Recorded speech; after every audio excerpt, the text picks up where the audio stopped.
கர்த்தருக்குள் பிரியமானவர்களே, மே 19 இன்றைய பனித்துளிகளின் தலைப்பானது நாம் பேசுவதை அவர் கேட்கிறார். வசனம் எரேமியா 29வது அதிகாரம் 12வது வசனம். என்னை தொழுது கொண்டு என்னை நோக்கி விண்ணப்பம் பண்ணுவீர்கள், நான் உங்களுக்கு செவி கொடுப்பேன். அமெரிக்க ஜனாதிபதியான பிராங்க்லின் ரூஸ்வெல்ட்டை சந்திக்க ஒவ்வொரு நாளும் அவருடைய வெள்ளை மாளிகையின் வரவேற்பு அறையில் நீண்ட வரிசை நின்றிருக்கும். அவர்களிடம் கை குலுக்கும்போது அவர் பேசுவதை யாரும் கவனிப்பதில்லை என்று அவருக்கு தோன்றியது. அதை அவர் பரிசோதிக்க எண்ணினார். அடுத்த முறை அவரை சந்திக்கின்ற அந்த நீண்ட வரிசையில் ஒவ்வொருவரின் கைகளை குலுக்கும் போதும், இன்று காலை என்னுடைய பாட்டியை கொன்றுவிட்டேன் என்று சொன்னாராம்.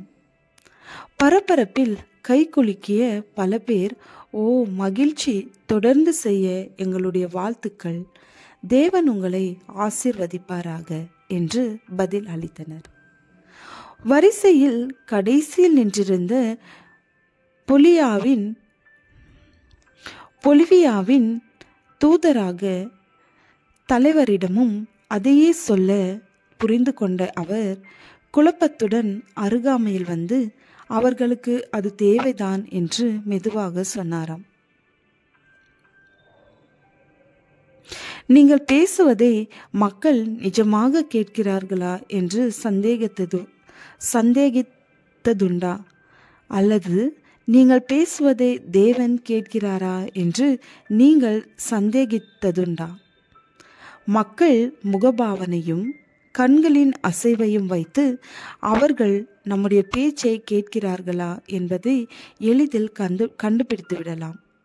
ஆனால் தேவன் நமது பேச்சை கேட்கிறாரா என்பதை எப்படி கண்டுபிடிப்பது? நம் உணர்வுகளை வைத்தா அல்லது அவர் பதில் கொடுப்பதை வைத்தா? பாபிலோன் அடிமைத்தனத்தில் 70 ஆண்டுகள் இருந்த பின்பு தேவன் தம் ஜனத்திற்கு மீட்பையும் அவர்களுக்கு நல்ல ஒரு எதிர்காலத்தையும் வாக்கு பண்ணியிருந்தார். எனவே அவர்கள் அவரை நோக்கி கூப்பிட்டவுடன் அவர் கேட்டார்.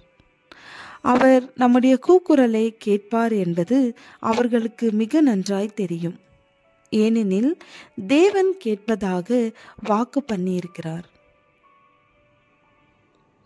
நமக்கும் அப்படிதான். நாம் எதையாகிலும் அவருடைய சித்தத்தின்படி கேட்டால் அவர் நமக்கு செவி கொடுக்கிறார் என்பதே அவரை பற்றி நாம் கொண்டிருக்கிற தைரியம்.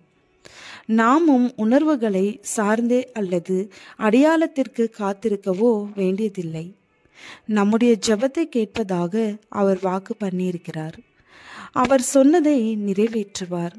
எங்களால் தேவனுக்கு மகிமை உண்டாகும்படி தேவனுடைய வாக்குத்தத்தங்கள் எல்லாம் இயேசு கிறிஸ்துவுக்குள் ஆம் என்றும் அவருக்குள் ஆமேன் என்றும் இருக்கிறதே. 2 கொரிந்தியர் 1வது அதிகாரம் 20வது வசனம். கர்த்தர் உங்கள் ஜெபத்தை கேட்கவில்லை என்று எப்போது எண்ணியிருக்கிறீர்கள்? ஜெபம். அன்பான தேவனே, நான் சந்தேகித்தாலும் ஜெபத்தை கேட்பதற்காய் நன்றி. ஆமென்.